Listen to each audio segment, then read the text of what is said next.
Kwa jina la Baba na la Mwana na la Roho Mtakatifu. Amen. Ndugu zangu, tumepokea msalaba mtakatifu wa Bwana wetu Yesu Kristo tunapoendelea na maandalizi ya kusherekea miaka 75 ya Jimbo Kuu la Dar es Salaam. Maana yake ni kwamba tunafanya maandalizi ili tuweze kusherekea sherehe nzuri miaka 75 ya Jimbo Kuu ya Dar es Salaam. Ni kuhakikisha kwamba msalaba huu umefika sehemu zote za parokia ya Jimbo Kuu ya Dar es Salaam. Na kwa kuwa sisi imeshatufikia na inapozunguka katika parokia zingine, ni vizuri pia tukielewa msalaba ni nini, tuweze kutafakari, tuweze kuielewa, tupate elimu ili nasi pia tuweze kupata neema na baraka kutoka kwa Mungu. Kwa hiyo leo hii tutatafakari siri ya msalaba, siri ya msalaba ya Bwana wetu Yesu Kristo, na lengo ya somo hili ni kutusaidia kujua siri iliyoko kwenye msalaba ya Bwana wetu Yesu Kristo, na sio siri tu, lakini pia thamani ya msalaba ya Bwana wetu Yesu Kristo. Tukisoma kitabu cha Wakorintho wa kwanza, kwa wale ambao wana kalamu andika, au Biblia mtaandika, simu andika, hata kwenye simu haina shida yote. Wakorintho wa kwanza sura ya kwanza aya 17, lakini pia aya ya 18. Ina ya kwanza 17, ya kwanza hiyo pia 18. Inasema hivi: maana Kristo hakunituma ili nibatize, bali nihubiri habari njema. Maana Kristo hakunituma ili nibatize, lakini nihubiri habari njema, wala si kwa hekima ya maneno ya msalaba ya Bwana wetu Yesu Kristo, kwa sababu neno la msalaba kwa wale waliopotea haina maana yoyote. Neno msalaba kwa wale ambao walipotea haina maana yoyote, lakini kwetu sisi tuliookolewa, tuliomfahamu Bwana wetu Yesu Kristo, neno msalaba na msalaba yenyewe ina nguvu. Maana yake ni nguvu ya Mungu, na ndio maana jana tulipokea msalaba huu kutoka parokia jirani, tukiimba, tukishangilia na mateso yote na jua yote, kwa sababu msalaba ni nguvu ya Mungu. Tukiona msalaba, maana yake tunaona nguvu ya Mungu. Na ndugu zangu, thamani ya kitu chochote inapimwa na gharama iliyotumika kwa kupata kitu hicho. Kama gharama ya kitu ni ndogo, lakini pia thamani yake itakuwa ndogo. Lakini kama gharama yake ni kubwa, thamani yake pia itakuwa kubwa. Ningependa nitoe mfano ya thamani ya watoto ulionao. Najua wengi wetu tuna watoto, na wengi wetu pia kuna kipindi ambacho wanatumia nguvu nyingi sana ili waweze kupata watoto. Ndugu zangu, mimi ninawaambieni, ukipata watoto wako kwa njia nyepesi tu, kuna kipindi ambacho utaona kwamba ni kawaida, au utaona thamani yoyote ya watoto hao uliowapata. Lakini ukiwapata watoto wako kwa njia ngumu, umetumia madaktari wengi, sio umefanya nini, sio umeenda kule India, utaona thamani ya watoto ambao Mungu alikupa, na utawapenda zaidi na zaidi, na utahakikisha kwamba umewatumikia vizuri. Na vile vile ni sawa na thamani ya madini. Uwezi kuniambia kwamba dhahabu na shaba thamani yao zinafanana. Hazifanani, kwa sababu moja, dhahabu kuipata lazima unatumia nguvu nyingi. Mimi nimeona watu wanavyochimba dhahabu, yani wanachimba hadi kule China. Mara nyingi kuna kesi nyingi kwamba mara wanakufa, wanajifukia kule ndani na kaburi imejifunika. Wanatumia nguvu nyingi sana kuipata ile ile dhahabu. Ndio maana gharama ya dhahabu ni nyingi sana kuliko gharama ya shaba, na ndio vile vile gharama ya wokovu wetu. Wokovu wetu huu, ndugu zangu, ulimfanya Bwana wetu Yesu Kristo atoke katika hima yake, atoke katika utukufu wake, na atoke katika sehemu yake nzuri kule katika ufalme wa mbinguni. Hebu kumbuka, mtoto wa tajiri au mtoto wa mfalme anatoka katika hima yake, anakuja kwetu sisi wenye dhambi, na anatoa maisha yake pale msalabani, na hivyo anatuokoa sisi sote. Na hiyo ndiyo gharama, na hiyo ndio thamani ya msalaba kwetu sisi wa Kristo. Wokovu wetu kama wa Kristo haukuja tu kwa njia nyepesi, lakini ilikuja kwa njia ya Yesu Kristo kufa pale msalabani. Lakini hakuwa mtu wa kawaida kama mimi na wewe, alikuwa mfalme kule katika ufalme wake wa mbinguni, mahali ambapo kulikuwa na utukufu tu na maisha mazuri, lakini alikuja akafa msalabani kwa ajili yetu sisi. Maana yake ni kwamba tunaona thamani ya ukombozi wetu na thamani ya Bwana wetu Yesu Kristo kutukomboa ili tuweze kuwa katika ufalme wa mbinguni. Na ndio maana msalaba kwetu sisi wa Kristo tuliookolewa na tuliomfahamu Bwana wetu Yesu Kristo ni ya msingi sana, ni muhimu sana, na thamani yake ni kubwa sana. Sisi wa Kristo tuliookolewa tuna thamani sana msalaba. Tukisoma Wafilipi 2:5-8, Wafilipi 2:5-8 inasema, hakuona kule kuwa sawa na Mungu, hakuona kule kuwa sawa na Mungu ni kitu cha kushikamana nacho, bali akajifanya hana utukufu, akajinyenyekeza, akawa mtii hata mauti, naam, mauti ya msalaba.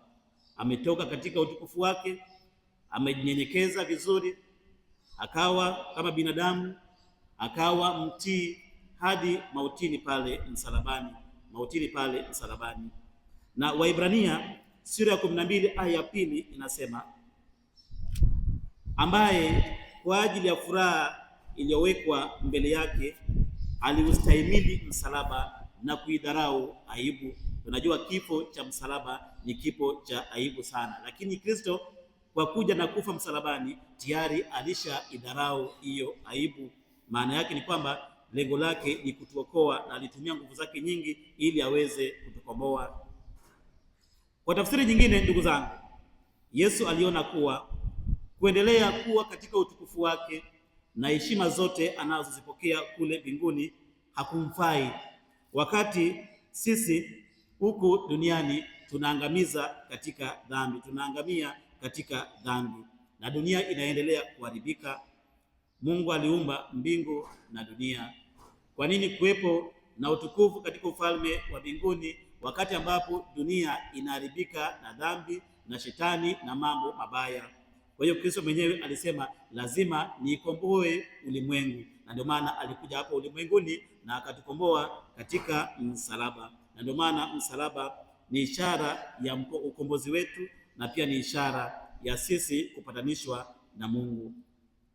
Kwa hiyo Yesu Kristo kwa kuacha mbinguni na utukufu wake na heshima zake zote, alithamanisha sana ukombozi wetu, mimi na wewe, na pia utukufu wake kule mbinguni.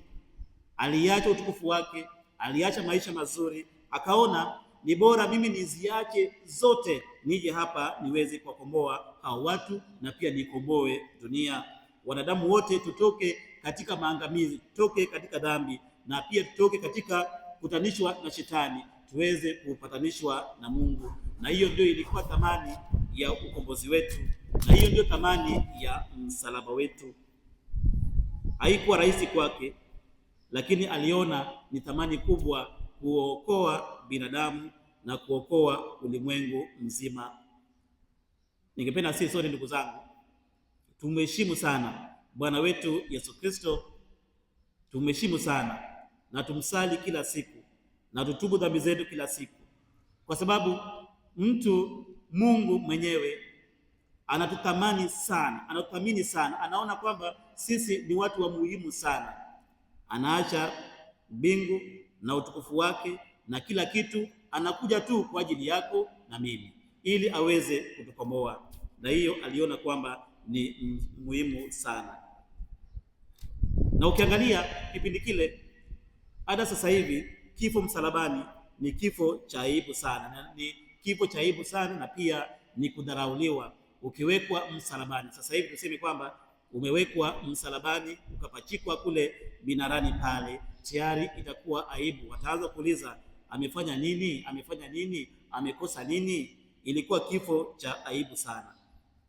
Kwa hiyo usitazame msalaba kama mbao tu mbili ambazo zimeunganishwa, mbao moja na nyingine pale. Msalaba sio mbao tu ambazo zimeunganishwa, bali tutazame msalaba huu unaotembea na msalaba wote wa Bwana wetu Yesu Kristo kama ishara iliyokuwa na thamani ya ukombozi wetu. Tunaiangalia kama ukombozi wetu tayari ulishakamilika, sio mbao tu, lakini ishara ambayo ina thamani kubwa, lakini pia ni ukombozi wetu na kupatanishwa na Mungu mwenyewe.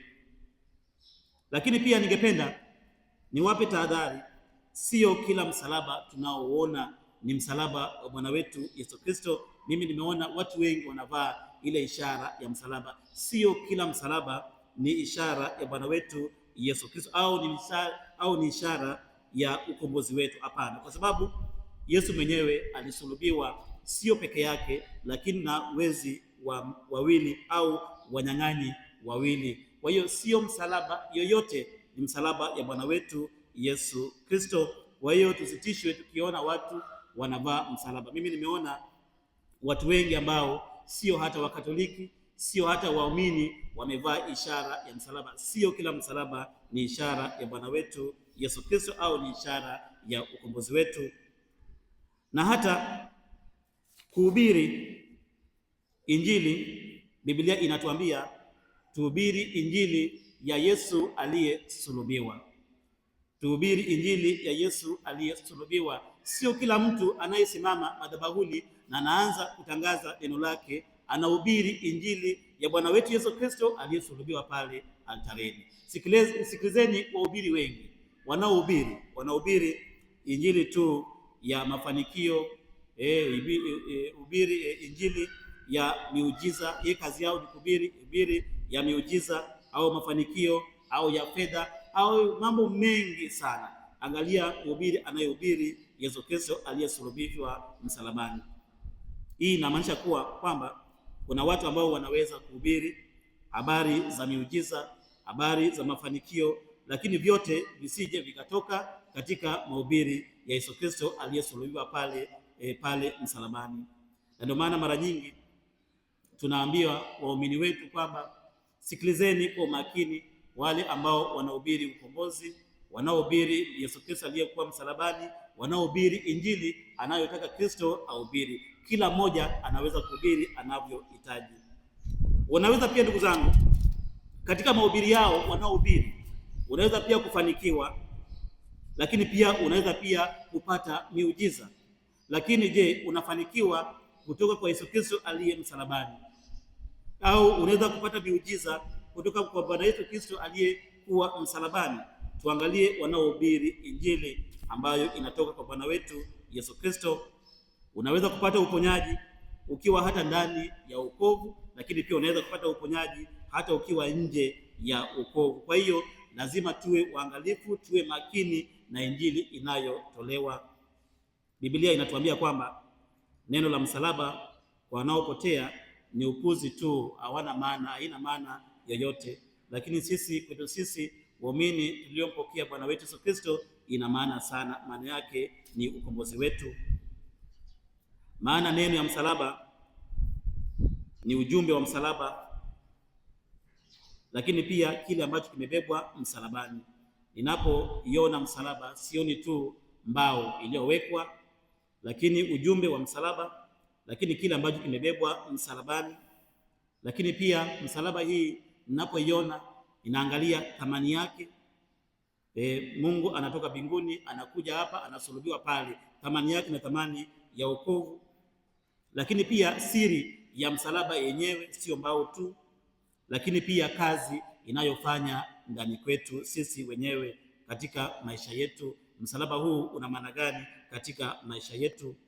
Kwa lugha nyingine, ndugu zangu, Mungu anataka tuone msalaba kuwa ni jambo la thamani sana, na ndio maana jana tulibeba kwenye jua tukiimba, tukishangilia, kwa sababu sisi ambao tumempokea Yesu Kristo, lakini pia tumeokolewa, tunajua thamani yake. Yeye alibeba mbao kubwa mno na alikuwa anapanda mlima mkubwa. Mimi je, ndugu zangu, tunajua thamani ya msalaba kwa ajili yetu sisi na kwa ajili ya ukombozi wetu. Sasa pia ndugu zangu, tambua kwamba kutojua thamani ya jambo fulani haimaanishi kwamba jambo hilo halina maana au halina thamani yake.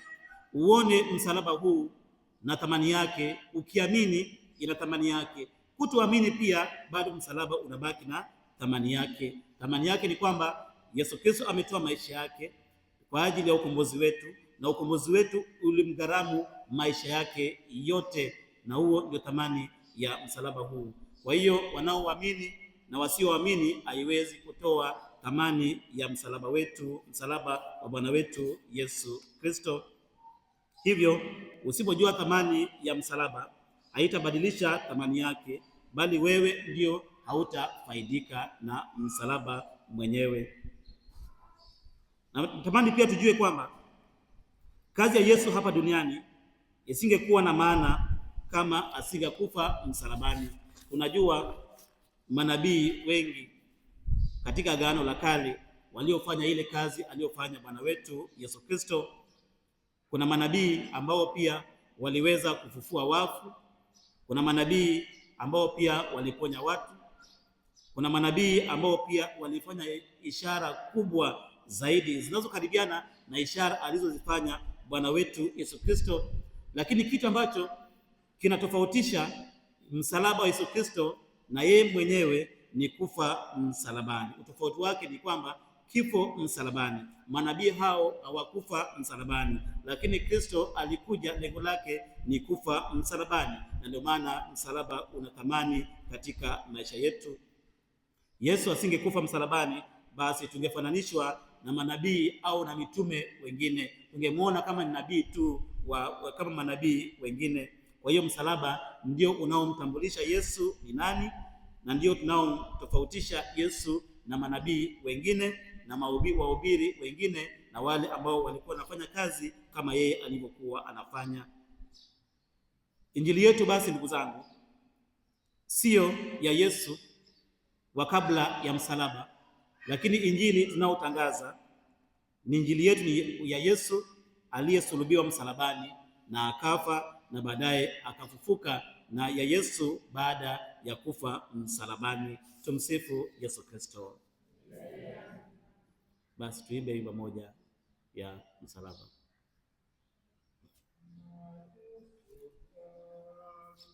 Yesu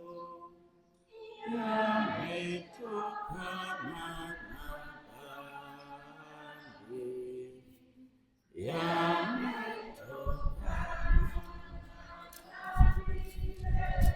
sisi wana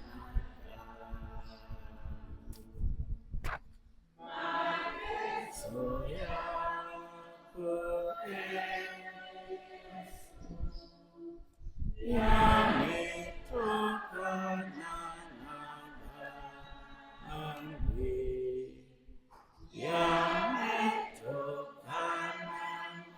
dhambi, sisi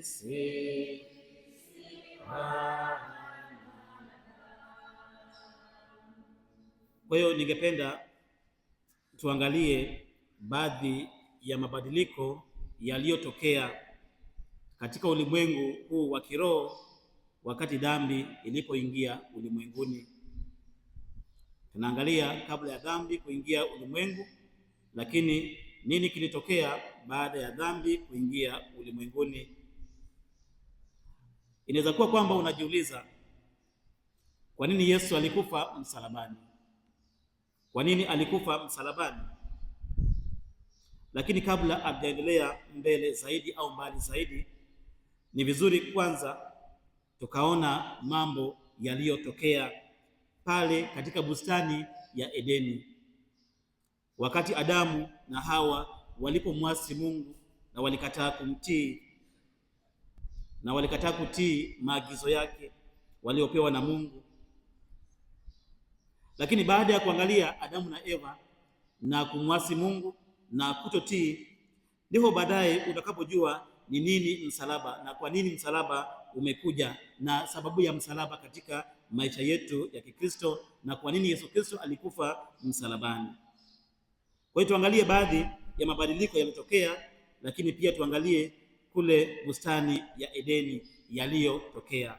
Kwanza, kule bustanini ya Edeni mwanadamu alipoteza nafasi ya kuitawala aliyopewa na Mungu na alipoumbwa. Ukumbuke Mungu alipoumba mbingu na dunia alimpa mwanadamu, nenda ukatawale yote, mara samaki na mbingu na hata yale madudu yanayotembea. Mwanadamu alikuwa na mamlaka makubwa sana, lakini baada ya kumwasi Mungu mwanadamu alipoteza nafasi ya kuitawala aliyopewa na Mungu alipoumbwa. Tusome kitabu cha Mwanzo sura ya 3 aya ya 9. Mungu akamwita Adamu akamwambia, uko wapi? Mungu akamwita Adamu akamwambia, uko wapi? Na hebu angalia mazingira, ndugu zangu. Mungu ameumba mbingu na dunia, akamweka Adamu na Eva pale na bustani yote. Mungu anajua kila kitu kinachotokea pale, lakini sasa hivi Mungu anamwita Adamu, uko wapi? Mwanzo sura ya 3 aya ya 9. Kwa hiyo tutafakari ile neno uko wapi. Haimaanishi kwamba Mungu hakuwa anamuona Adamu, pengine Adamu alijificha, haimaanishi. Lakini hakuwa anamuona Adamu kama mtawala wa dunia hii tena. Sio kwamba hakuwa anamuona, alimuona vizuri, alijua aliko, lakini tena hakumuona kama mtawala wa dunia hii tena. Ile mamlaka yote ilimtoka kwa sababu alimwasi Mungu. Kwa hiyo kazi ya dhambi ni nini? Dhambi inafanya nini? Kazi ya dhambi ni kuharibu tu mahusiano yetu na Mungu, na inapoharibu mahusiano yetu na Mungu, tayari Mungu hatuoni, kwa sababu Mungu alituumba sisi watakatifu wote. Inapotenda dhambi, basi ni kama nimejifuta kwenye macho ya Mungu, tena Mungu hanioni. Ananiuliza, Victor, uko wapi? Unaweza kutaja jina lako ujifanye kana kwamba Mungu anakuita. Je, uko wapi? Kwa sababu ya dhambi unaotenda. Kwa hiyo dhambi inafanya mahusiano yetu na Mungu unavunjika, na hiyo ndivyo tunavyokaa mbali na Mungu.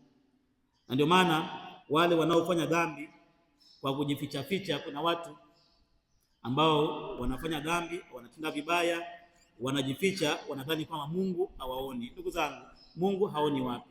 Yeye ndiye ameumba mbingu na dunia, ameumba jua, ameumba mwezi, ameumba binadamu, ameumba kila kitu, lakini tunaenda tunatenda dhambi kana kwamba Mungu hatuoni. Lakini Mungu anakuuliza, je, uko wapi? Kabla ya dhambi kuingia ulimwenguni, sisi ndio tuliokuwa wakuu wa dunia hii. Mungu alitupa mamlaka, tulikuwa wakuu wa dunia hii. Alituambia kwamba tuna mamlaka ya kila kitu hapa duniani, na ndio maana Mungu alimuumba Adamu na Hawa kuwa waende wakaitawale dunia, watawale na samaki wa baharini na ndege wa angani na kila kitu kinachotambaa juu ya ardhi. Mungu alitupa mamlaka, tulikuwa na mamlaka makubwa sana. Tusome kitabu cha Mwanzo sura ya 1 aya ya 26, lakini pia aya ya 28. Tunaweza kuviandika, tunaweza kuvisoma baadaye kwa wale ambao wana kalamu au simu. Inasema, mzae mkaongezeke ili mtawale, mzae mkaongezeke ili mtawale ndege wa angani, samaki wa baharini, wanyama na nchi yote pia, nendeni mkatawale. Tulipewa mamlaka. Hiyo ilikuwa ni nafasi ya kiutawala, nafasi ya kiumiliki tuliyokuwa nayo juu ya ulimwengu kabla ya dhambi kuingia ulimwenguni. Dunia haikupaswa kututawala sisi. Ukiangalia dunia ya siku hii ni kama dunia inatawala sisi, lakini sisi ndio tulipaswa kuitawala dunia. Na pia tulikuwa tumepewa utiisho na mamlaka ya kuiamuru hii dunia, nayo ikatusikiliza. Kuna mambo mengi ambayo tulimkosea Mungu kwa dhambi zetu, hiyo mamlaka Mungu akaichukua. Tunaweza kusoma Zaburi 8:4-8. Zaburi sura ya 8:4-8. Lakini pia Zaburi 88:82-6-7. Mwanadamu ndiye aliyeumbwa kuwa mtawala wa dunia hii, lakini sio shetani, lakini sio kitu chochote. Lakini kwa sababu mwanadamu huyo alitenda dhambi, ikampeleka Mungu ikampelekea kupoteza ile nafasi ya kuwa mtawala katika dunia hii. Ni dhambi ndio iliyoharibu mahusiano yetu na Mungu, ikatufanya tukapoteza nafasi yetu ya kutawala dunia, tukaiachia shetani. Shetani anaitawala jinsi anavyoitaka. Tulipopoteza nafasi hiyo, ndipo shetani pia akachukua nafasi hiyo, akapenya, akachukua nafasi hiyo, akaichukua yeye hiyo nafasi, akawa ndiye mtawala wa dunia hii kwa sababu tu ya udhaifu wetu. Tusome Wakorintho wa pili sura ya 4 aya ya 4. Wakorintho wa pili sura ya 4 aya ya 4 inasema, mungu wa dunia ni shetani. Tumsifu Yesu Kristo. Mungu wa dunia ni shetani. Kwa sababu ya dhambi zetu tulimruhusu shetani akaitawala, na kila tunapotenda dhambi, kila tunapojifanya kwamba tunajificha na dhambi zetu hizi, tunampa shetani nafasi kubwa tena ya kuendelea kutawala dunia. Lakini kila tunapotubu dhambi zetu na kutenda mema, basi tunamtoa shetani katika kutawala dunia hii na tunarudisha ile mamlaka yetu ya kuitawala dunia hii. Ya pili, tulipoteza uwepo wa Mungu ndani yetu. Tulipoteza uwepo wa Mungu ndani yetu, ambayo tafsiri yake ni kwamba ni kufa au mauti. Mungu alipotuumba hakuwa na nia yoyote kwamba sisi tutaishi miaka 80 au 90 na baadaye tunakufa. Kwa hiyo tulipoteza uwepo wa Mungu. Uwepo wa Mungu ni nini? Ni mauti, ni kufa. Tulikaribisha mauti katika maisha yetu sisi wenyewe. Mungu aliwaambia Adamu na Hawa ya kuwa wakila tunda la mti wa ujuzi wa mema au mabaya, hakika watakufa. Adamu na Hawa walienda wakala mti huo, walimwasi Mungu na maneno yake, walikataa kutii, wakaenda wakala kwenye mti huo. Maana yake ni kwamba waliukaribisha mauti. Sisi wenyewe ndio tuliokaribisha mauti katika maisha yetu kwa kutotii Mungu na kumwasi. Basi na kula matunda ule, basi waliweza kukaribisha kifo au mauti katika maisha haya. Na mauti ambayo Mungu anaongelea hapa ilikuwa mauti ya kiroho. Ukumbuke kwamba kuna mauti ya kiroho, lakini pia kuna mauti ya kimwili. Mauti ya kiroho, ndugu zangu, ni kupoteza uwepo wa Mungu kwenye maisha yetu. Tayari umepoteza uwepo wa Mungu, yani mambo za kimungu ukijui na ukitaka kukijua unaishi tu, tayari wewe ni mauti wa kiroho, na hiyo ndio mauti ya kiroho. Ni bora ndugu zangu ukafa kifo cha kimwili, lakini sio kifo cha kiroho. Maana yake Mungu hayupo katika maisha yako. Kifo cha kimwili ni pale ambapo roho ya mtu inatengana na mwili wake, lakini kifo cha kiroho ni pale ambapo mwanadamu anapoteza uwepo wa Mungu ndani yake. Heri nife kifo cha kimwili, lakini sio kifo cha kiroho kwa kutengana na Mungu. Na ndipo maana watu ambao hawajaokoka, wale ambao hawajamtambua Bwana wetu Yesu Kristo, tunasema kwamba ni wafu walio hai. Tunakumbuka katika Biblia Mungu anaongelea kuhusu wafu walio hai, sivyo? Wafu walio hai ni wale ambao hawajaokoka. Kutookoka ni kutomkubali Yesu Kristo kama ni Mungu aliyekufa msalabani na kutoona thamani ya ukombozi wetu katika mti huu wa msalaba. Wafu walio hai.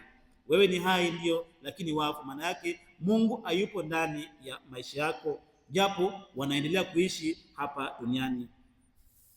Kwa hiyo uwepo wa Mungu ndio uzima ndani ya roho yangu. Nikimruhusu Mungu ndani yangu, ndio uzima uliopo ndani ya roho yangu. Kama hauna uwepo wa Mungu ndugu zangu ndani yake, maana yake ni kwamba wewe ni mfu aliye hai, wafu aliyo hai. Hicho ndicho kifo cha kiroho. Tunaweza kusoma Injili ya Yohana 17, sura 17 aya 3, 17 aya 3, lakini pia Yohana ya kwanza sura ya 3, 11 hadi 12. Uenenda ukasome kuhusu wafu walio hai, kifo cha kiroho, lakini pia kifo cha kimwili. Na pia uwezi kumjua Mungu ambaye umtumikii. Uwezi kusema kwamba mimi ni muumini, mimi ni Mkristo, nampenda Yesu, nampenda Mungu, lakini umtumikii Mungu, umfahamu, umsali, wala ufanyi kitu chochote. Uwezi kuniambia kwamba unamtumikia Mungu tu ambaye wewe uifahamu. Kwa hiyo dhambi inatutenga na Mungu, inatuweka mbali na uwepo wa Mungu, kwa sababu Mungu achangamani na dhambi. Mungu na dhambi ni vitu vingine tofauti sana. Kule kusini na kaskazini ni watu tofauti sana. Unapotenda dhambi, unapofanya vibaya, tayari umeshampiga Mungu kick, yuko mbali sana, wewe ukapokea na unaendelea kufanya mambo za kishetani, kama kumkaribisha shetani katika maisha yako. Huwezi kusema kwamba mimi ni nampenda Mungu lakini natenda dhambi. Hawaendani. Dhambi na Mungu haziendani wala. Kwa hiyo dhambi inatutenga mbali na uwepo wa Mungu ndani yetu. Kwa hiyo unatakiwa kujua kuwa unaporuhusu dhambi kutawala maisha yako kila siku, ujue ni tayari ulishakufa kiroho. Unaporuhusu dhambi kutawala maisha yako, tayari umeshakufa kiroho, kwa kuwa uwepo wa Mungu ulishakwisha ondoka kitambo sana. Mungu hayupo ndani ya roho yako. Tusome Wakorintho wa kwanza sura ya 15 aya ya 22. Mauti ilipata mlango wa kuingilia dunia hii kwa ajili ya Adamu. Mauti ilipata mlango wa kuingilia dunia hii kwa njia ya Adamu, lakini uzima uliletwa kwa njia ya Bwana wetu Yesu Kristo, na ndiyo maana ya msalaba mtakatifu. Adamu alimwasi Mungu, alikataa kutii, mauti ukaingia, na ndiyo maana Kristo amekuja na njia nyingine ya msalaba. Na kwa msalaba huu basi ukombozi umeingia, uzima umeingia, baraka imeingia, na ndiyo umuhimu wa msalaba kwetu sisi wa Kristo wa Katoliki na Wakristo wote ambao wameokoka. Tusome pia Wakorintho wa pili sura ya 5:14 hadi 15. Yesu alikufa kwa ajili ya wote. Alikufa kwa ajili ya wote, hakutenga. Kwa sababu Yesu Kristo ni lango. Hii msalaba Yesu Kristo ni kama mlango wa kuingia katika utukufu wake. Kifo chake ilikuwa kwa ajili ya wote, kiliwakilisha vifo vya watu wote, ili sisi tusife tena, ile wafu iliyoingia iishe, lakini daima tuwe hai, kwa sababu kuna aliyekufa kwa niaba yetu. Tayari alishakufa na wafu ameushinda. Kuna uzima tu wa milele, na hii ndio mlango pekee ya kuingia katika uzima wa milele kwa njia ya ukombozi wetu. Hivyo ukitaka kukwepa ile wafu wa mwanzo, ile mlango ya Adamu na Eva, ni kwa njia ya msalaba tu ndio unaoweza kuingia katika ufalme wa mbinguni. Tayari kifo kilikuwa kimeshaisha, Yesu ameumaliza. Tuna uzima tu wa milele, na ndio maana msalaba kwetu ni ya msingi sana, ni muhimu na ina thamani kubwa mno. Ndio njia pekee inaweza kuingia katika ufalme wa mbinguni. Na hivyo ndivyo ilivyokuwa kwa Adamu, ambaye naye alikuwa ni lango, na ndio maana alipotenda dhambi tulihesabiwa sisi sote kwamba tumetenda dhambi, na ndio maana tunabatizwa. Na kubatizwa unaondolewa ile dhambi ambayo inatusumbua tangu tuzaliwe, tangu mwanzo wa binadamu. Tunafutiwa zote, tunapewa msalaba. Inakubatiza kwa jina la Baba na la Mwana na Roho Mtakatifu, kwa njia ya msalaba, kwa njia ya ukombozi. Inafutwa yote, tunabaki na msalaba ili tuweze kuingia katika ufalme wa mbinguni. Ya tatu,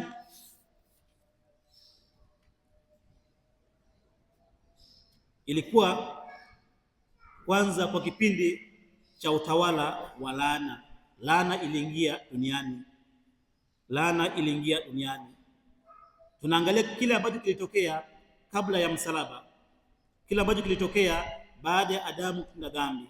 Laana iliingia duniani, laana iliingia duniani, ikaingia kwa dunia hii, ikaingia katika maisha ya binadamu. Kabla ya dhambi kuingia ulimwenguni, hakukuwa na laana yoyote. Kila kitu kilikuwa kizuri. Mungu alivyoumba, aliumba kila kitu kizuri. Kwanza aliangalia, akatabasamu, akasema kwamba basi kila kitu ambacho mimi nilikiumba ni kizuri sana. Hakukuwa na laana yoyote. Laana imekuja tu kama adhabu kutokana na dhambi kuingia duniani. Tusome kitabu cha Mwanzo sura ya 3 aya 14 hadi 19. Tuone jinsi Mungu anavyotoa laana yake. Mungu anatoa laana.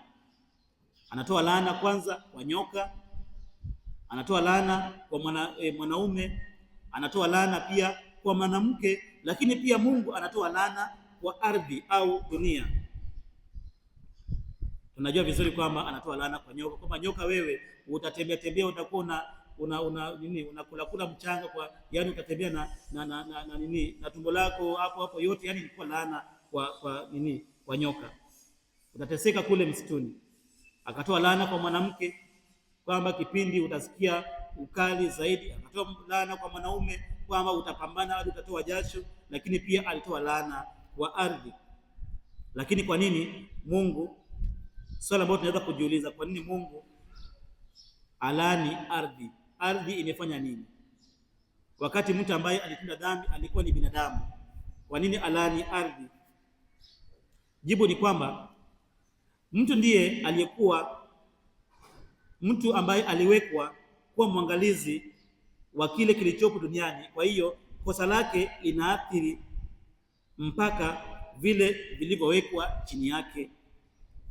Kama binadamu aliwekwa kwa sababu kuangalia kila kitu duniani, hadi vitu vyote ambavyo viliwekwa chini yake vyote viliathirika.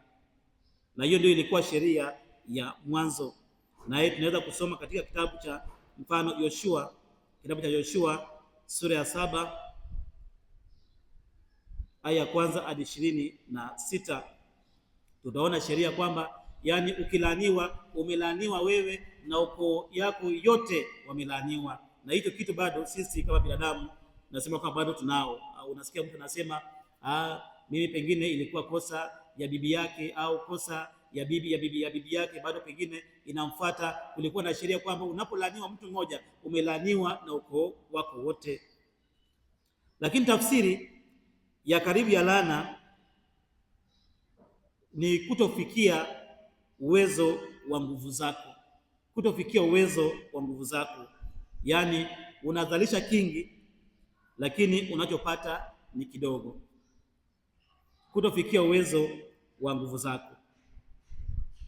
Natoa mfano kwamba unaweza kuwa unafanya kazi ya kuajiriwa au unapata mshahara mzuri, lakini mtu akiangalia maisha yako haiendani na mshahara au kazi unayofanya. Pengine unafanya kazi ya milioni 500, lakini maisha yako ni maisha yaani, ukiangalia mbona haiendani. Watu wanaanza kuuliza pesa zake zote anapeleka wapi? Tumsifu Yesu Kristo.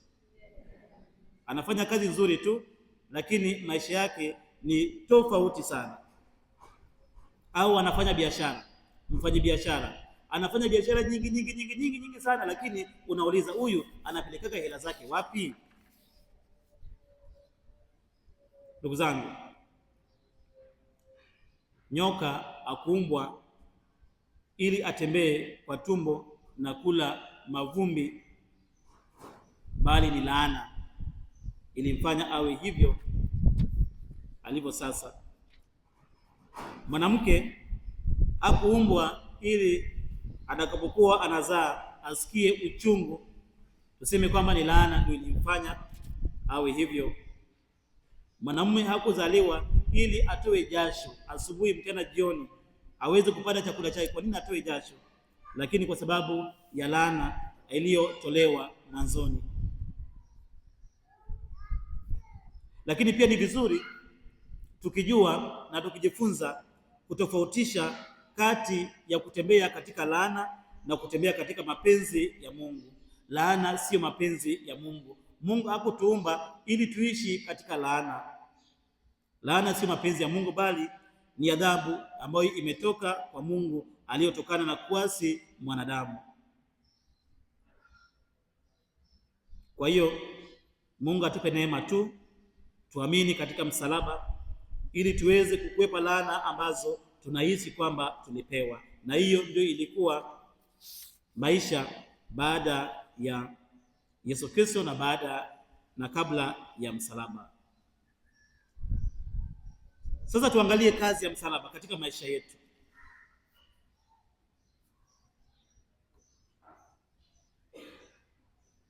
Tunapoangalia msalaba, ndugu zangu, tunapata kujua sababu zilizomfanya Bwana wetu Yesu Kristo apite kwenye njia hii ya kubeba msalaba huu mkubwa kwa ajili ya kutupatia ukombozi wetu. Na baada ya kuangalia jinsi laana ilivyoingia, jinsi tulivyomwasi Mungu, jinsi dhambi ilivyoingia dunia, tunaanza kuona kwa nini Yesu Kristo alikubali ili abebe msalaba. Dunia ilikuwa imeharibika, mara laana, mara dhambi, mara kuasi, mara vitu vingi vilivyoanza kuchanganyika. Dunia ilikuwa inaharibika.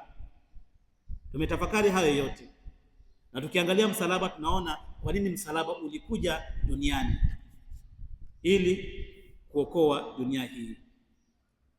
Kwanza, kazi ya msalaba ni ukombozi wa wanadamu. Kazi ya msalaba ni ukombozi wa wanadamu. Tunapotazama msalaba huu, tunaona Yesu Kristo aliyekufa msalabani pale.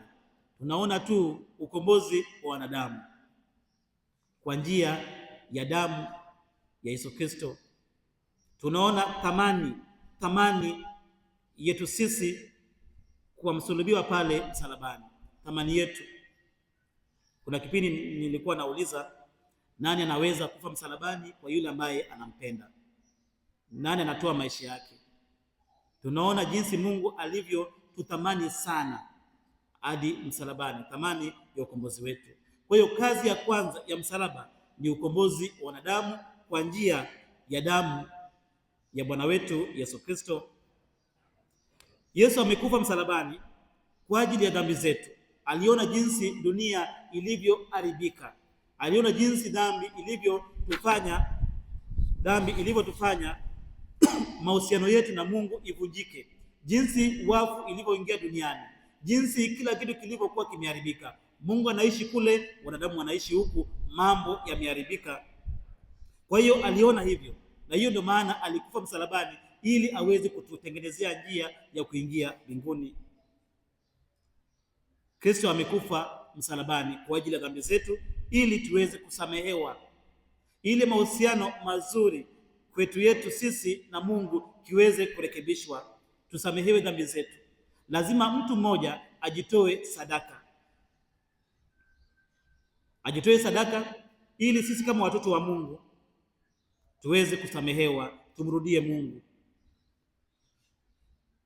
Na kama tulivyosema mwanzoni, dhambi ilikata mawasiliano kati yetu na Mungu. Sisi tuko hapa duniani, Mungu yuko kule mbinguni, hakuna mawasiliano yoyote, na hiyo ndio wafu.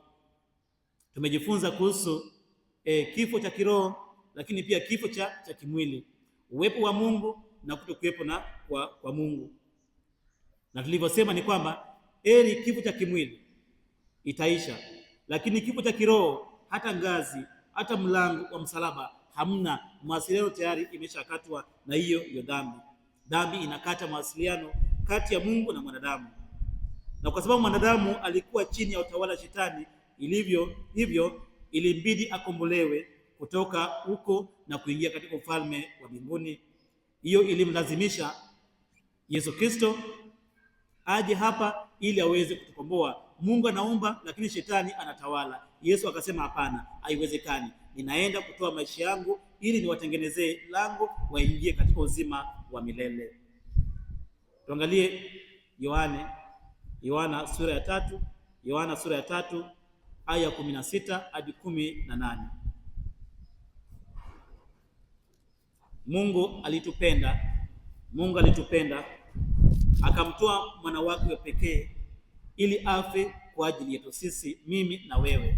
Ametoa maisha yake kwa ajili yetu sisi, mimi na wewe. Isaya 53 aya 5. Isaya 53 aya 5. Na kwa kupigwa kwake yeye sisi tumepona. Kwa kupigwa kwake yeye sisi tumepona. Na pia tusome Waefeso 1 sura ya 7, lakini pia Wakolosai 1:13 hadi 14. Waefeso 1 aya 7, lakini pia Wakolosai 1:13 hadi 14. Inasema kwamba ukombozi ni sawasawa na msamaha wa dhambi. Yeye kwa kufa pale ni sawasawa, ni kwamba tumesamehewa dhambi zetu.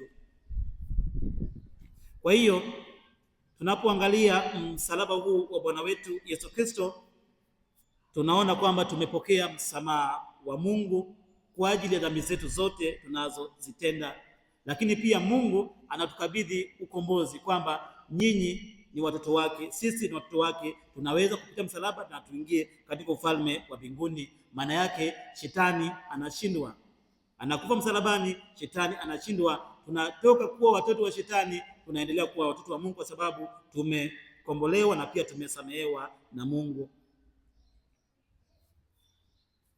Kazi kubwa moja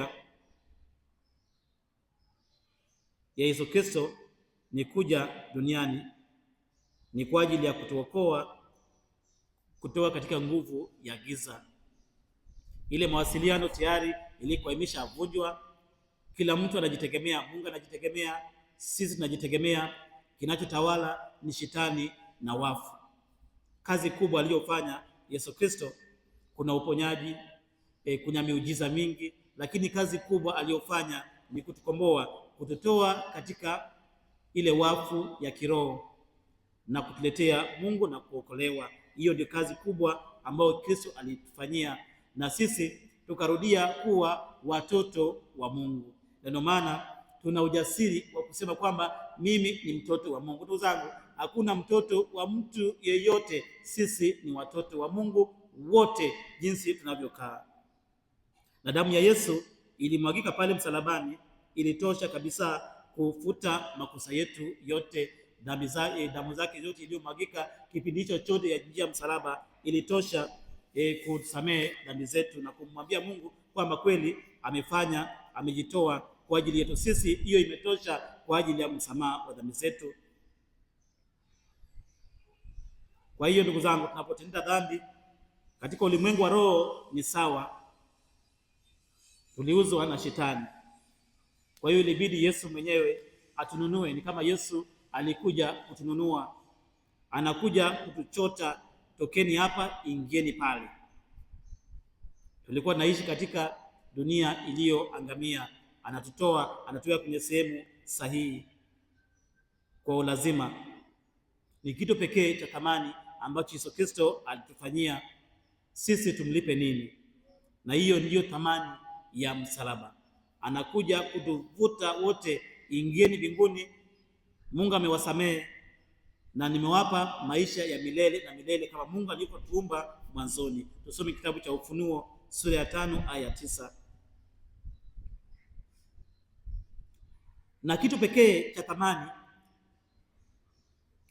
kilichotoshea kulipa thamani yetu ilikuwa ni damu yake pekee, ambayo ni damu ya Mungu Baba. Kwa damu yake sisi tumekombolewa.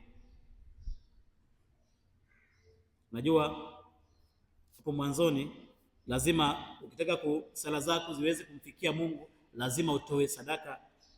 Tunaona Kain na Abeli walivyotoa sadaka. Unatoa sala, baadaye unatoa sadaka. Mungu anaipokea hiyo sadaka na baadaye anajibu sala yako. Katika Agano la Kale walikuwa wanachinja wanyama. Unatoa sadaka, mimi natoa sadaka, unachinja nyama na ile damu yake, basi Mungu anaona kumbe umenipa mnyama mkubwa mnene sana, basi mimi najibu sala zako. Lakini Kristo alitoa damu yake, thamani ya damu yake mwenyewe iliyomwagika sana. Hiyo ndio thamani ya ukombozi wetu, na hiyo ndio thamani ya msalaba mtakatifu. Kwa hiyo ilibidi ipatikane damu iliyo bora zaidi kipindi kile, damu ya mnyama aliyonona, ili sadaka zetu na sala zetu ziweze kumfikia Mungu. Kristo mwenyewe anatoa maisha yake mwenyewe kwa ajili yetu sisi. Alituthamani sana Kristo. Kwa hiyo hapo ndipo tunaweza kujua kwa nini ilimbidi Yesu aje duniani katika umbo la mwanadamu na uvae mwili wa mwanadamu. Alikuja kwa ajili yetu sisi sote, akatoa damu yake kwa ajili yetu sisi, na damu hiyo ilitolewa msalabani, thamani ya ukombozi wetu msalabani. Kwa hiyo tunapoangalia msalaba wa Yesu tunaona ukombozi wetu, ukombozi uliotolewa kwa sadaka ambao ulikuwa wa mwili wake na damu yake msalabani pale. Hiyo ndio thamani ya maisha yetu na thamani ya ukombozi wetu. Na la pili, kazi ya msalaba ni kushughulikia roho ya mauti. Kazi ya msalaba pia ni kushughulikia roho ya mauti iliyokuwa inatawala juu ya mwanadamu. Baada ya kutenganishwa na Mungu, baada ya Mungu kutuacha, roho ya mauti ilitawala. Kwa hiyo msalaba ilikuja kushughulikia hii roho ya mauti ambao inautawala binadamu wote, iondoe roho ya mauti.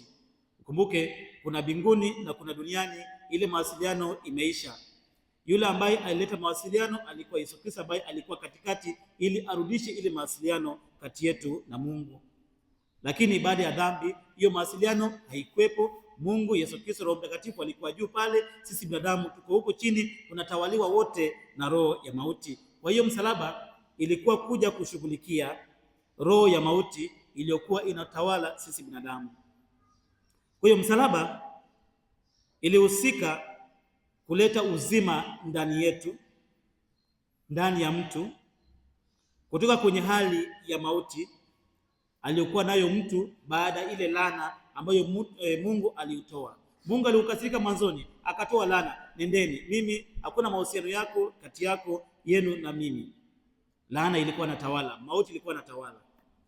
Kwa hiyo msalaba huu ulileta ule uhai kati yetu, ndani yetu, ndani ya roho yetu, tungeweza kuitwa wana wa Mungu. Tuseme Waibrania sura ya 2 aya 14 hadi 15. Waibrania sura ya 2 14 hadi 15 inasema hivi, na pia Warumi 6:23. Warumi 6:23, mauti ilipata nguvu juu ya mwanadamu kwa sababu ya dhambi. Na unapokuwa na dhambi nyingi, unatenda dhambi nyingi, na mauti pia inakufuata pale pale. Inasema mauti ilipata nguvu juu ya mwanadamu kwa sababu ya dhambi alizozitenda. Tenda dhambi nyingi na mauti pia inakufuata. Na ndio maana mshahara wa dhambi ni mauti, na dhambi hiyo ni kukata mawasiliano na Mungu. Mungu hayupo. Mungu na dhambi hawaendani. Dhambi nyingi, Mungu hayupo, na hiyo ni mauti,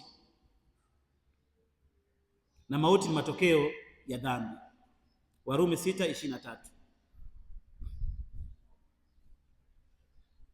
Na mauti huu, au niseme kwamba mlango huu wa mauti ilifunguliwa na Adamu,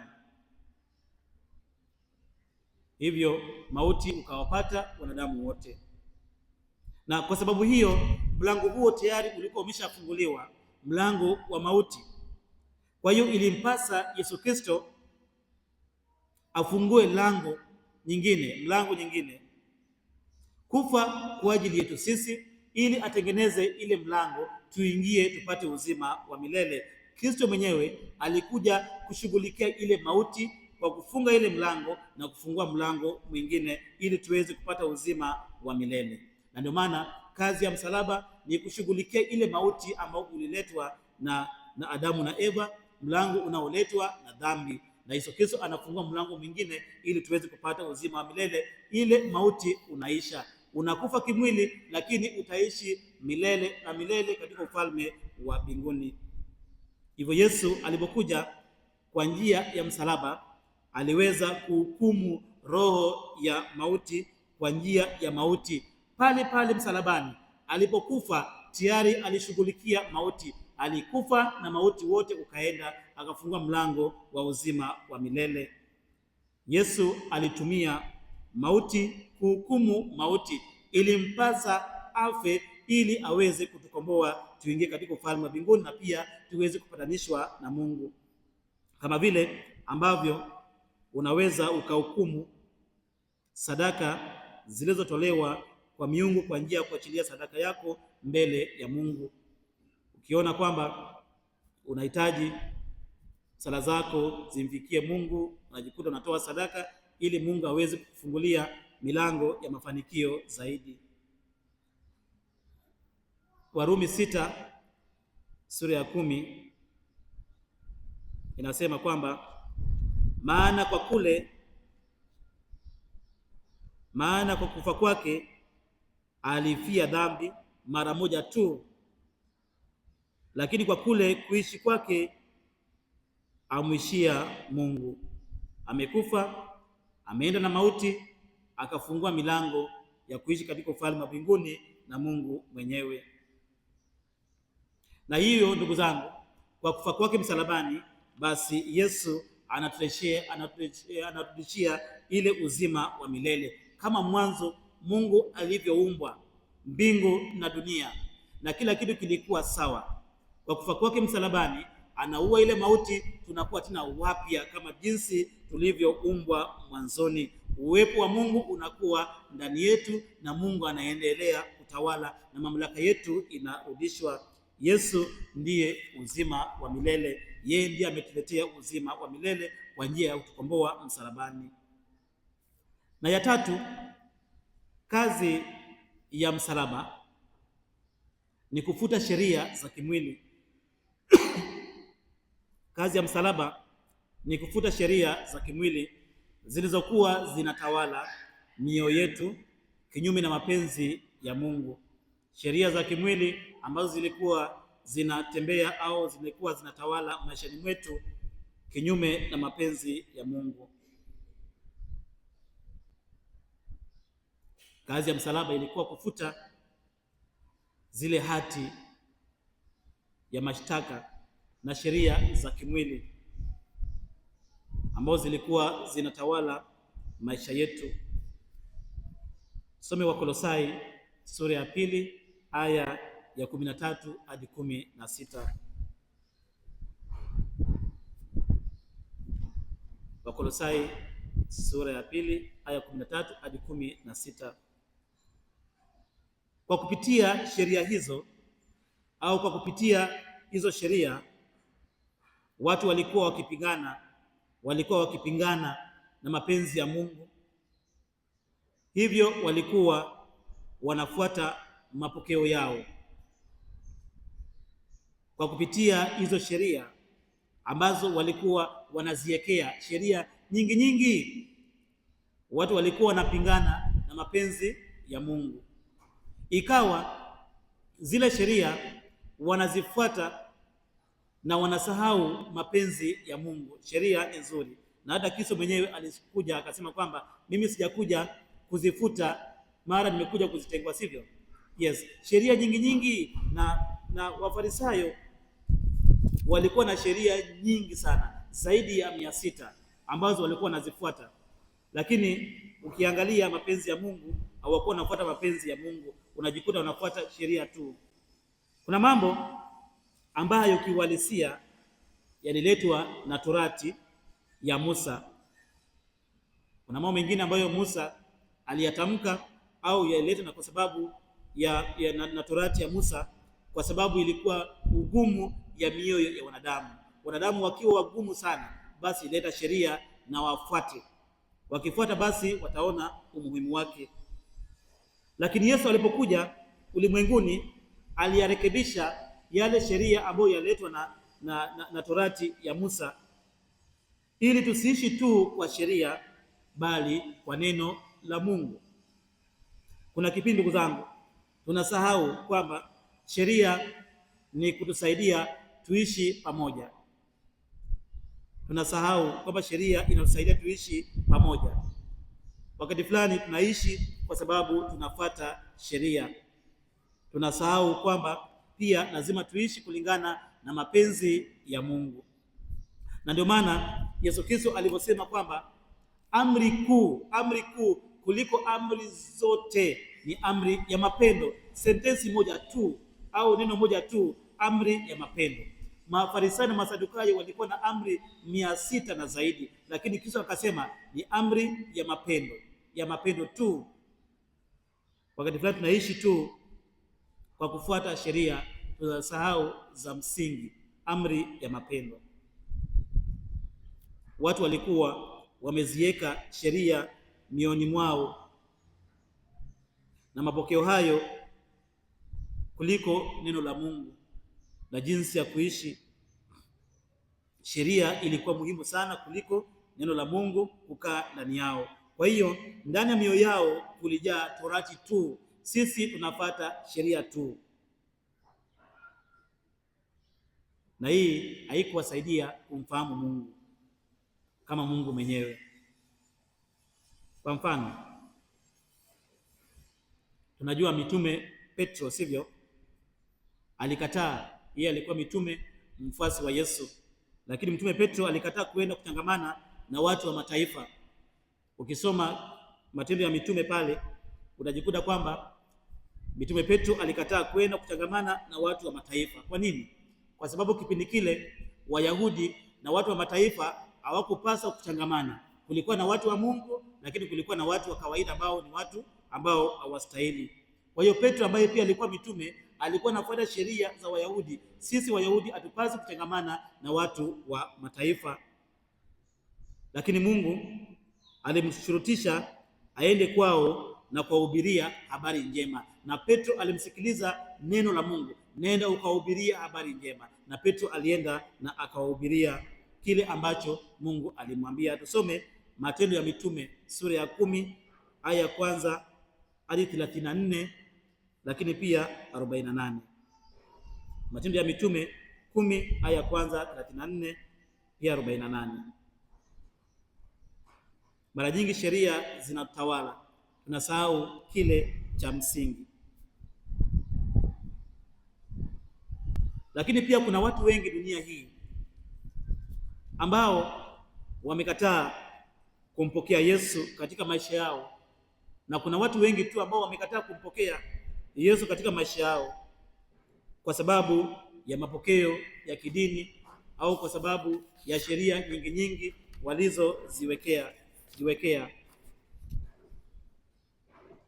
na pia sheria ambazo zimewekwa na jamii, sheria ambazo zimewekwa na kanisa, sheria ambazo zimewekwa na mambo mengine, sheria nyingi nyingi, lakini tunasahau neno la Mungu. La tatu, kazi ya msalaba ni kuleta utu upya. Kazi ya msalaba ni kuleta utu upya ndani ya kila mtu atakayempokea Kristo ili asitumikie dhambi tena. Msalaba huu unaleta utu upya ndani ya kila mtu atakayempokea, atakayekubali kwamba mimi nampokea Yesu Kristo. Msalaba huu unaweza kuleta mabadiliko ya mtu, mabadiliko kutoka ndani ya mtu, mabadiliko ya maisha ya mtu. Maisha ya kimwili pia kinaweza kubadilika. Maisha yetu ya kimwili yanategemea sana maisha yetu ya kiroho. Siwezi kusema kwamba mimi ninampenda Mungu sana, mimi ninasali sana, mimi ninafanya kila kitu sana kizuri, lakini unavyoishi na watu wengine kule mtaani, jirani na jumuiya sio mazuri, haiendani. Kwa hiyo hii inaleta utu upya. Tunaangalia kile ambacho Kristo alikifanya msalabani. Tunasema kama yeye ameweza kutupenda sisi ambao tulimuua pale, sisi ambao tulimkemea, sisi ambao tulimkataa, mimi je, na majirani zetu, wale wanaonikosea, wale ambao nitenga, wale ambao hawanitaki, mimi je, siwezi kuwasamehe? Kule msalabani alisema, Baba, wasamehe kwa sababu hawajui wanachokifanya. Kwa hiyo msalaba unaleta utu upya. Ninapoangalia msalaba na Yesu Kristo alivyoweka mkono yake na alivyokuwa kama uchi, asilimia kubwa uchi, na jinsi alivyopigwa, wewe kama muumini ukiangalia inabadilisha roho yako. Inapobadilisha roho yako pia itabadilisha mwili wako na jinsi unavyoishi na watu mtaani, duniani na majirani yako. Hali yetu ya kimwili, ndugu zangu, inategemea sana hali yetu ya kiroho. Tuanze kubadilisha roho yetu kwanza, ndio baadaye mengine yanaenda kubadilika. Tunaenda kuishi kama Kristo alivyoishi. Kama mtu wa ndani hajabadilika, huwezi kusema kwamba unaokoka. Kama hujabadilisha ndani, huwezi kusema kwamba wewe umeanza kuwa mtu mzuri. Kila kitu kizuri, kila kitu kibaya kinaanzia ndani ya roho yetu. Maneno yote mazuri, maneno yote mabaya yanaanzia ndani ya roho yetu. Kuokoka, ndugu zangu, ni kubadilika. Ameleta ukombozi, anataka tuokoke. Kuokoka maana yake unabadilika, unaacha ya zamani, unaingia mapya, na hiyo ndio kuokoka wa kweli. Lakini pia kuokoka maana yake ni kubadilisha mtazamo wako. Unabadilisha mtazamo wako, pia unabadilisha mienendo yako, unabadilisha kila kitu, na hiyo ndio kazi ya msalaba. Utu wako wa ndani unafanywa upya. Kama utu wako ulikuwa umejaa dhambi nyingi, basi unasafishwa, unakuwa upya, unakuwa kama ya mtoto mdogo. Tusome Waefeso sura ya 4:22 hadi 24. Utapata pale kuokoka, kubadilika, kubadilisha utu. Lakini pia Warumi sura ya 6 aya 5 hadi 6. Yesu Kristo anapotusamehe dhambi zetu, ndugu zangu, hatuachi tu tujiongoze sisi wenyewe. Anapotusamehe dhambi zetu, hatuachi tu tukajiongoza wenyewe, bali pia anashughulika kwa kubadilisha utu wetu ndani, ili tusiwe tena watumwa wa dhambi, bali tumtumikie yeye aliye moyo safi, yeye aliye na utu upya, roho mpya kama roho ya Bwana wetu Yesu Kristo.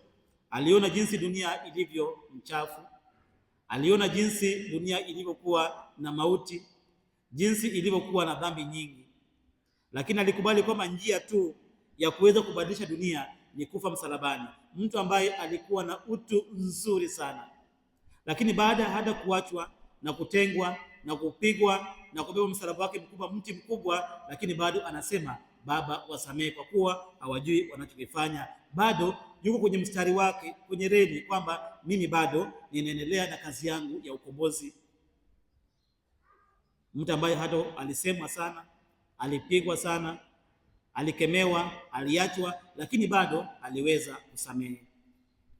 Kwa hiyo tunapoangalia msalaba wa Bwana wetu Yesu Kristo, basi inatuletea utu upya, inatukumbusha kwamba basi na sisi pia tuokoke, tuache dhambi, turudi kwenye mapenzi ya Mungu, tubadilike, tuokoke, tuwe watu wema, tufanye matendo mazuri, tuishi vizuri na majirani yetu, tuweze kujibadilisha, tuweze kujisafisha, tuweze kutubu dhambi zetu, na zaidi ya yote pia tuweze kuwasamehe wale ambao wanapanga. Na hiyo ndio kazi ya msalaba. Kwa hiyo mabadiliko ya mtu wa ndani sio jitihada zako mwenyewe, bali ni kazi pia ya Bwana wetu Yesu Kristo pale msalabani.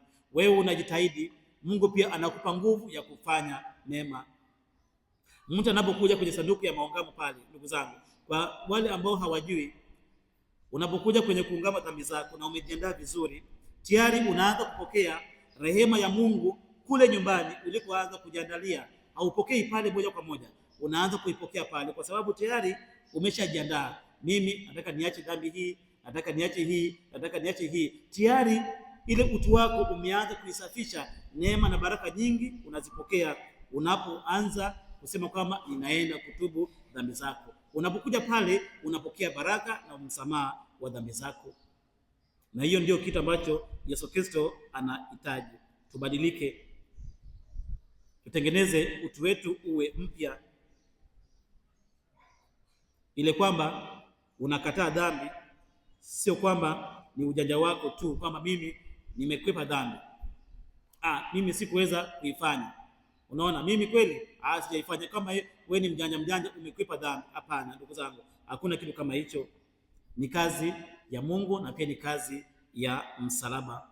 Yeye ndiye alikuja wa kwanza kutuambia kwamba dhambi ni mbaya, tuiache, akatukomboa. Ni kazi ya msalaba. Kwa hiyo usijisifu sana kwamba mimi nimekwepa ile dhambi. Hapana, ni kazi ya msalaba. Kazi ya Yesu Kristo amekusaidia ili kutambua hiyo dhambi, bali tuendelee kumtukuza Yesu huyu wetu aliyekuwa msalabani. Kwa hiyo kwa maneno mengine, Yesu Kristo alituzaa. Naweza kusema kwamba alituzaa upya kwa kufa msalabani. Tulikuwa wachafu, tulikuwa wabaya, tulikuwa watu ambao tumejaa dhambi. Kwa kufa kwake msalabani amekuja kutuzaa upya kama mtoto mdogo ambaye anazaliwa upya, inaondolewa yote na baadaye tunapatanishwa na Mungu. Na ni msalabani ndiko tunapopata tabia njema, mawazo mema na mienendo mizuri pale msalabani. Ya tano, kazi ya msalaba ni kututoa kwenye vifungo vya laana. Kumbuke mwanzoni pale pia hapo katikati tumeongelea kuhusu laana. Mungu baada ya kutenda dhambi na kumwasi, Mungu alitoa laana. Mwanadamu binaye, mwanaume utapambana, utatoa jasho, mwanamke utasikia uchungu, mara nyoka utatembea na tumbo lako utakuwa nakula mchanga kule, na si ardhi pia alilani. Kwa hiyo msalaba hii pia imekuja kwa njia ya kutoa laana. Kwa hiyo wale wote ambao wanasema kwamba mimi na familia yangu na ukoo wangu na si ndugu yangu na kaka yangu na bibi yangu na si nani, inaonekana kwamba ukoo wangu mzima umelaaniwa, Kristo alipokufa msalabani tayari alishaondoa laana yote. Wewe itambue kazi tu ya msalaba. Biblia inaeleza ya kwamba Yesu alipokufa msalabani alitutoa kwenye vifungo vya laana vilivyokuwa vimeachiliwa juu ya maisha yetu. Mungu alitulani na laana zote ilikuwa inatawala. Mungu alituacha, tulikuwa sisi wenyewe tu na mauti ilikuwa inatawala. Kwa hiyo Yesu Kristo kufa msalabani ni njia ya Mungu yote kutoa laana katika maisha yetu. Na katika historia ya Wayahudi, mtu anayetundikwa msalabani, mtu anayetundikwa kwenye mti, jambo hili lilikuwa linatafsiriwa kuwa mtu huyo amelaaniwa. Unawekwa msalabani. Unajua vizuri Kristo hakusulubiwa yeye mwenyewe. Walikuwa na mtindo au sheria ya kuweka watu msalabani, na wale watu walikuwa watu sugu sana. Hadi msalabani yule mtu ni kama alilaaniwa. Maana yake kwamba imeshindikana kabisa. Tuseme Kumbukumbu ya Torati 21. Wale ambao wana simu unaweza hata kuandika, haina shida. Kumbukumbu ya Torati 21 aya 22 hadi 23. Inasema kwamba aliyetundikwa msalabani, aliyetundikwa kwenye mti amelaaniwa na Mungu. Aliyetundikwa msalabani, aliyetundikwa kwenye mti amelaaniwa na Mungu. Na Wagalatia sura ya 3 aya 13, lakini pia aya 14 inasema kwamba Yesu Kristo amekuja kutukomboa kutoka kwenye laana, ile laana ambayo tulipewa na Mungu. Lakini pia Wakorinto ya pili sura ya 5 aya 21 inasema, yeye asiyejua dhambi alimfanya kuwa dhambi kwa ajili yetu sisi, ili tupate kuwa haki ya Mungu katika yeye.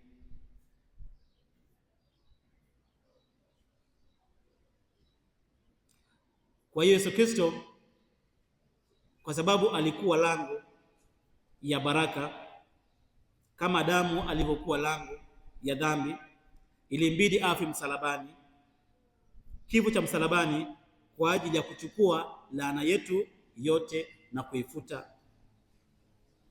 Maana yake yeye ni kwamba Yesu Kristo mwenyewe alibeba laana zetu zote kwa niaba yetu. Amechukua laana zetu zote, ameondoka nazo.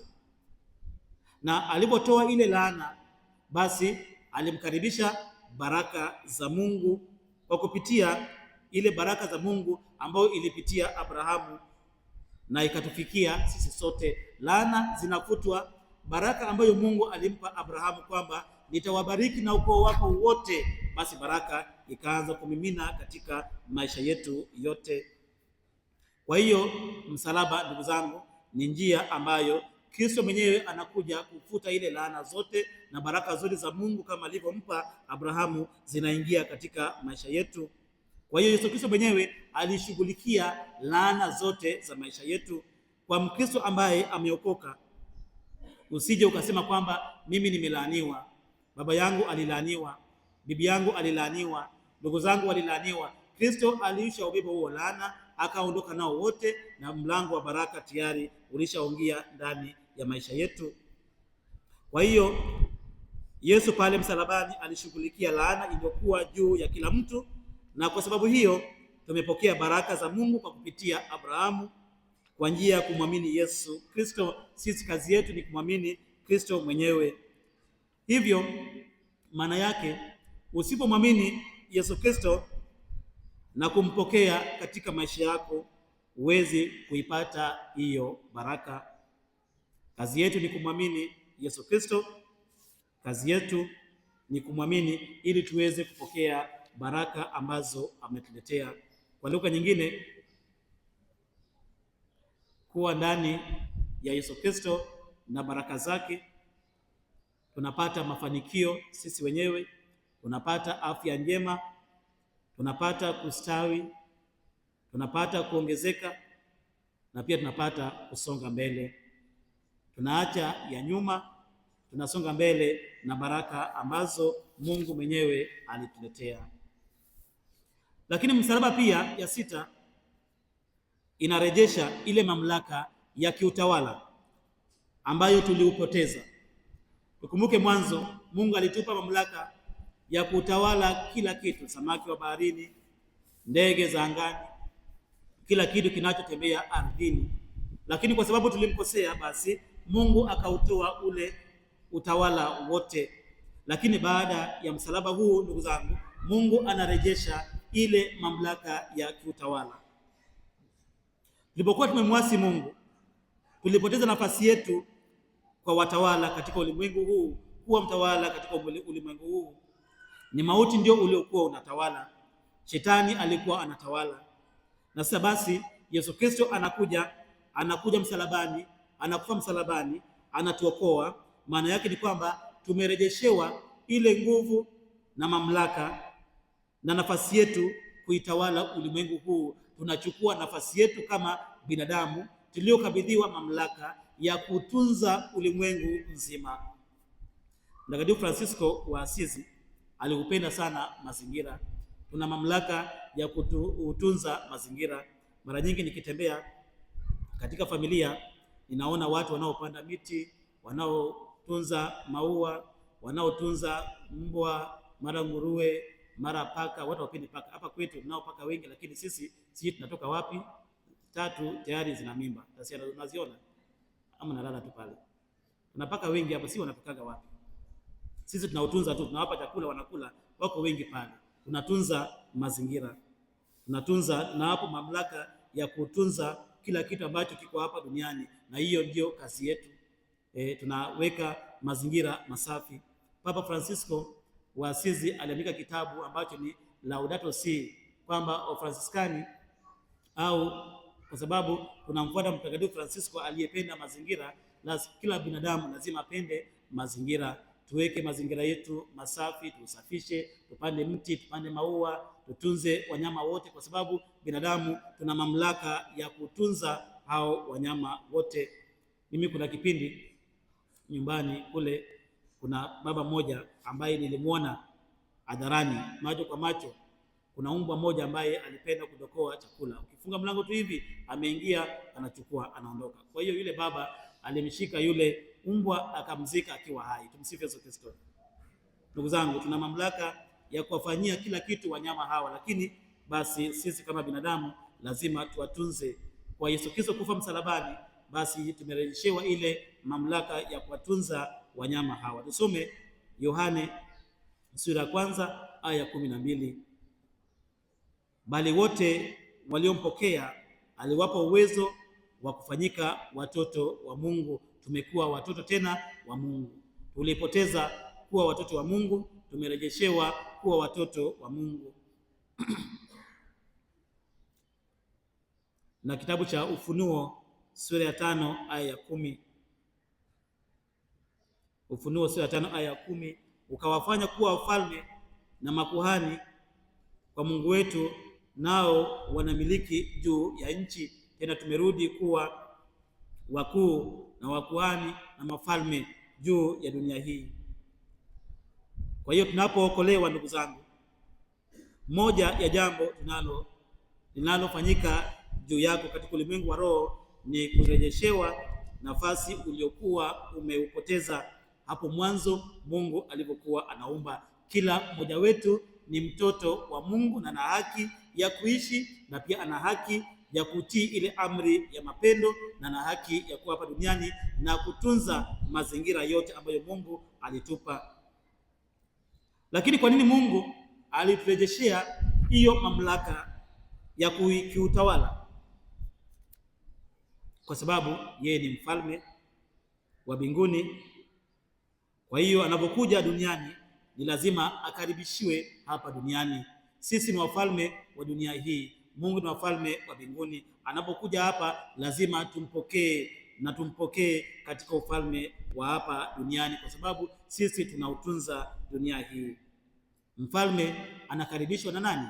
Na mfalme. Mfalme hawezi kwenda na anakaribishwa na mtu wa kawaida. Mfalme anakaribishwa na mfalme. Sisi ni wafalme wa dunia hii. Hivyo ndivyo jinsi Mungu alivyoturejeshea basi utawala wetu. Sisi ni watawala wa dunia hii. Mathayo 16 aya 19, Mungu anasema, nami nitakupa wewe ufunguo za ufalme wa mbinguni. Sio mtu yeyote anapewa ufunguo wa ufalme wa mbinguni, ni sisi tumepewa. Maana yake ni kwamba sisi ni watawala, tumepewa ufunguo wa ufalme wa mbinguni, na mwenye ufunguo ni mtu ambaye ana mamlaka mwenyewe. Huwezi kuwa na mamlaka kama huna nafasi. Hivyo unapewa kwanza nafasi, ndio baadaye unapewa mamlaka. Sisi na mamlaka wa dunia hii. Ya mwisho, msalaba mwenyewe inaturejeshea utakatifu, lakini pia unatupatanisha na Mungu.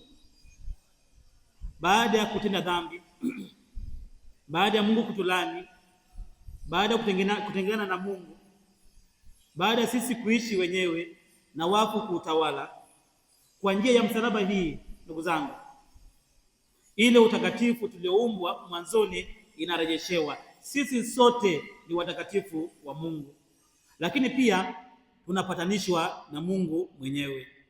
Tusome Wakolosai sura ya 1 aya 19 hadi 22.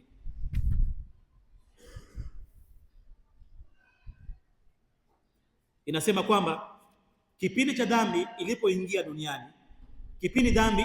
duniani,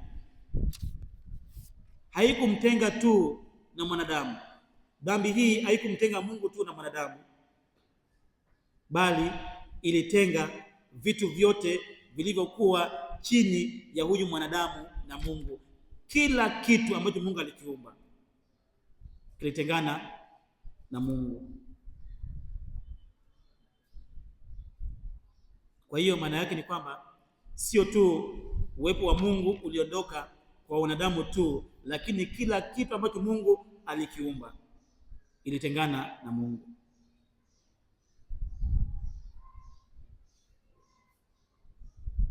Hivyo kwa njia ya msalaba, ndugu zangu, Yesu anapatanisha dunia nzima. Mimi nimekuja kwa ajili ya dunia hii. Alipatanisha dunia nzima na vitu vyake vyote, ikiwa ni pamoja na wanadamu na nafsi yake na kila kitu, na wanyama wote na kila kitu kimepatanishwa na Mungu. Dunia hii ni ya Mungu. Na pia baada ya kurejeshewa kila kitu, binadamu amerejeshewa utawala, ameondolewa laana, ameondolewa kila kitu. Basi binadamu anabaki katika ile utakatifu ambayo Mungu alimuumba. Tunarudi katika ile hali tu ambayo Mungu alituumba, na ndiyo sababu ya msalaba ambao tunaubeba, tunautakatifuza na pia tunaufurahia. Hiyo ndio kazi ya msalaba. Tuseme kitabu cha Petro kwanza sura ya 1 aya 15 hadi 16. Anasema, kwa maana imeandikwa, mtakuwa watakatifu kwa kuwa mimi ni mtakatifu. Mtakuwa watakatifu kwa maana mimi ni mtakatifu. Hivyo ndugu zangu, kwa Yesu Kristo kufa msalabani, na tunapoangalia msalaba, tunarejeshewa utakatifu wa kimungu na pia tunapatanishwa na yeye. Tutukuze msalaba kila siku, tuufurahie msalaba kila siku.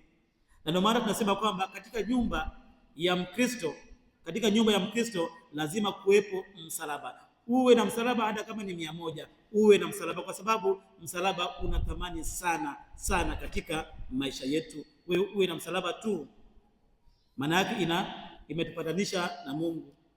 Tumerejeshewa ile utakatifu, pia tumepatanishwa na Mungu. Ina thamani kwetu. Mimi na katekisa wangu mmoja hapa, simtaji Damas, anabaga msalaba mkubwa sana. Kwa hiyo mimi huwa namwangalia, akasema kwa pengine anabeba mzigo wake mwenyewe. Sitaki kuhukumu, sijui kwa nini anavaa, lakini yeye na shida zake yeye mwenyewe. Siyasema Damas, sawa. Sasa msimwangalie katekista Damas. Kwa hiyo ndugu zangu, msalaba huu umetuletea ukombozi wetu. Tumerudi katika utakatifu wetu na pia tumeweza kupatanishwa na Mungu.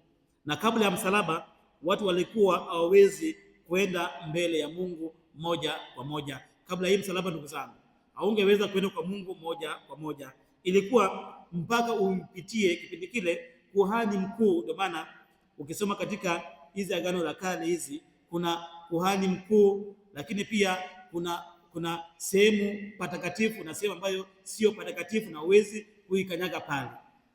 Kwa hiyo ukitaka kwenda kupeleka sala zako, na ndio maana pia kuna nia za misa ambazo tunazisoma, lazima umpe kuhani mkuu.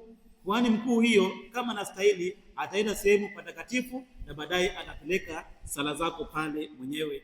Na ndio maana unasikia kwamba Yesu Kristo alipokufa msalabani, alipozimia tu hivi, nini kilifanyika? Pazia ya nini? Ya hekalu ilifanya nini? Ilipasuka. Maana yake hatuhitaji kwamba sasa lazima nipeleke kule kuhani mkuu si nini. Hapana, tunaweza kusali sisi kwa sisi, tunaweza kuongea na Mungu kwa sababu Kristo alivunja ule pazia iliyokuwepo pale, tunaweza kuongea na Mungu.